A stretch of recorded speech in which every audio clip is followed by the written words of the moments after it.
नमस्कार बच्चों। आज हम बात करेंगे वीक 1 की 4th एक्टिविटी की। और ये जो सेतु पाठ्यक्रम है आपका ब्रिज कोर्स, उसमें पहले सप्ताह की चौथी एक्टिविटी में क्या करवाया जाएगा देखिए। Look at the picture and guess the game. बड़ा आसान सी एक्टिविटी है, आप लोगों ने सभी ने ये गेम खेले होंगे। और इसमें आपको बताना है कि कौन सी पिक्चर के नीचे हमें उसका नाम लिखना है, कौन सी पिक्चर में कौन सा गेम बताया गया है, कौन सा गेम है ये, और उसके कौन सा हमारा नाम है इसका। हम लोकल लैंग्वेज में जो हमारे लोकल लैंग्वेज में जो इसका नाम दिया गया है वो भी हम बता सकते हैं उसमें। तो look at the pictures given below. Do you know these games? Have you played them? What do you call them in your mother tongue? तो आपने इन गेम्स को देखा होगा और आपकी मदर टंग में, आपकी मातृभाषा में इसको क्या बोलते हैं वो आपको बताना है। Now choose one of the pictures, think of a few sentences about it. तो एक पिक्चर को चूज करिए आप और उसके बारे में कुछ सेंटेंसेस सोचिए और उनको लिखिए और साथ में अपनी कक्षा में बताइए। Share it with the class. तो अपनी कक्षा में उसके बारे में बताइए। Make sure you listen to your classmates as well. और साथ में उनके बारे में उनसे भी सुनिए कि वो किस गेम के बारे में बताते हैं और कैसे वो गेम खेला जाता है। तो ये आप उनसे भी सुनिएगा। In pair select one of the pictures. तो आप पेयर्स में एक सिलेक्ट कर सकते हो पिक्चर को और राइट ए शॉर्ट पैराग्राफ जॉइंटली। और मिल करके दो बच्चे मिल करके एक पैराग्राफ लिख सकते हैं। मतलब एक दो बच्चों का ग्रुप जो है वो एक पिक्चर के ऊपर लिख सकता है। तो अब देखिए, अब सबसे पहला ये देखिए, ये टग ऑफ वार, जो रस्साकसी जिसको बोलते हैं। तो बच्चे बहुत खेलते हैं इसमें। एक लाइन लगी रहती है बीच में और दो दल बन जाते हैं, दोनों साइड से रस्से को पकड़ते हैं, एक बीच में गांठ लगा दी जाती है रस्से के अंदर और वो देखा जाता है कि कौन उस गांठ को अपनी साइड में खींच पाएगा। तो जो अपनी साइड में उसको खींच लेता है तो वो जीत जाता है। तो ये रस्साकसी है। अभी आप 5th क्लास में आ गए हो तो हो सकता है आपके यहाँ जो गेम्स स्पोर्ट्स डे सेलिब्रेट किया जाए उसमें रस्साकसी का गेम करवाया जाए आप लोगों का भी। अब उसके बाद है फोन। ये एक गेम होता था जिसमें जब छोटे बच्चे अपनी माचिस से या किसी छोटे गिलास के अंदर धागा डाल करके, काफ़ी लंबा धागा डाल करके, और एक दूसरे से बात करते हैं। तो ये फ़ोन की तरह, रिसीवर की तरह काम करता है। और अगला है ये स्पिनिंग। फिरकी बनाते थे हम लोग जब छोटे थे, तो फिरकी बनाते थे धागा डाल करके और उसको ऐसे घुमा करके और उससे खेलते थे। तो ये सारे गेम्स जो है ना, एक तरह से हमारे बचपन के हैं। जो हम लोग जब छोटे थे तो हम लोग इन गेम्स को खेलते थे।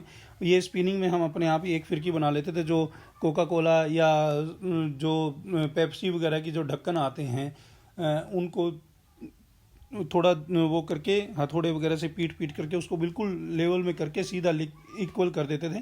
और उसके अंदर दो छेद कील से करके और उसके अंदर धागे डाल करके, धागे को दोनों साइड से बांध करके और फिर उसको घुमाते थे। और जब उसमें हम रोल करते थे उसको, तो उससे धीरे धीरे वो घूमना शुरू कर देती थी। तो बड़ी ज़बरदस्त ये फिरकी चलती थी। और उसी तरह अगला जो है रोल्ड टायर, या इसको आप बोल सकते हो टायर से खेलना। ये साइकिल के टायर होते थे। तो उनको जब साइकिल के टायर जब ख़राब हो जाते थे बार बार पंक्चर हो करके, तो उनको टायर को निकाल करके बच्चे आराम से उनको ऐसे रोल करके, हाथ मार करके उनको रोल करवाते थे और घुमाते थे अपने हिसाब से, डायरेक्शन देते थे उनको अपने हिसाब से। तो ये गेम थे जो पहले बच्चे गाँव में खेलते थे।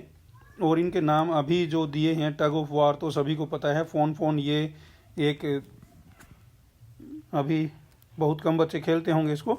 और स्पिनिंग जो है, आजकल तो बहुत सारे इंस्ट्रूमेंट आ गए हैं, अलग अलग तरह के गेम्स आ गए हैं स्पिनिंग के लिए। वो बच्चे हाथ में लेकर के ऐसे घुमाते रहते हैं।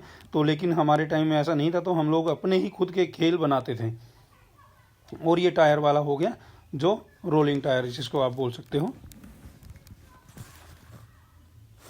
तो अब आपको क्या करना है, इनमें से किसी एक गेम के बारे में अपने मम्मी पापा से बात करनी है या अपने टीचर से बात करनी है। और उसके बारे में जो भी सेंटेंसेस आपको समझ में आए, जो भी बातें समझ में आए, उसको सेंटेंसेस के रूप में अपनी कक्षा में बताना है। और ये पेयर्स में काम करना है। साथ में एक पैराग्राफ भी आप लिखोगे एक गेम के ऊपर। किसी भी एक गेम को चूज़ करो, दो बच्चे और उसको दोनों मिल करके कुछ पंक्तियाँ वो एक बच्चा ऐड करेगा, कुछ पंक्तियाँ एक दूसरा बच्चा ऐड करेगा, और इस तरह आप एक पैराग्राफ बना सकते हो एक गेम के ऊपर।